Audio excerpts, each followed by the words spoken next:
पीछे से तो कुत्ते भौंक के निकल जाते, हल्के में नहीं लेना अक्षरा सिंह को भैया। जैसे कि आप लोगों ने अगर देखा होगा या नहीं देखा होगा सोशल मीडिया पे, तो मैं आपको बता दूं, ये क्लिप है कल रात का एक स्टेज शो प्रोग्राम हो रहा था हिंदू नववर्ष के अवसर पे बखोरापुर वाली जो काली माँ का मंदिर है, वहाँ अक्षरा सिंह, राकेश मिश्रा और कुछ भोजपुरी के कलाकारों के साथ साथ दीपक सिंह को भी बुलाया गया था, जो पवन सिंह के पुराने मैनेजर है। अक्षरा सिंह का तो भव्य स्वागत हुआ ही, लेकिन साथ में फिर एज यूजुअल जो हमेशा होता है, पवन सिंह के फैंस जो है लगते हैं हूटिंग करने, चिल्लाने। उसके बाद अक्षरा सिंह पूरी तरह से बौखला जाती है, जिसका क्लिप आप लोगों ने शुरू में देखा ही।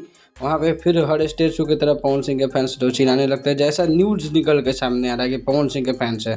हो सकता है कोई और भी होगा जो अक्षरा सिंह को देखने नहीं चाहता होगा, वैसे लोग भी हो सकते हैं। फिर उसके बाद दीपक सिंह पीछे से अक्षरा सिंह को समझाते हुए दिखाई दिए कि ऐसा नहीं बोलने के लिए ये हो। उसके बाद अक्षरा सिंह का एक्सप्रेशन चेंज हुआ, नहीं तो उसके पहले पूरे गुस्से में थी और भीड़ पे काफ़ी ज़्यादा उन्होंने चैलेंज भी कर दिया था, जैसे क्लिप आप लोगों ने देखा। वीडियो अच्छी लगे तो चैनल को सब्सक्राइब, वीडियो को लाइक करना नहीं भूलिएगा। मिलते हैं अगले वीडियो में, तब तक के लिए बाय।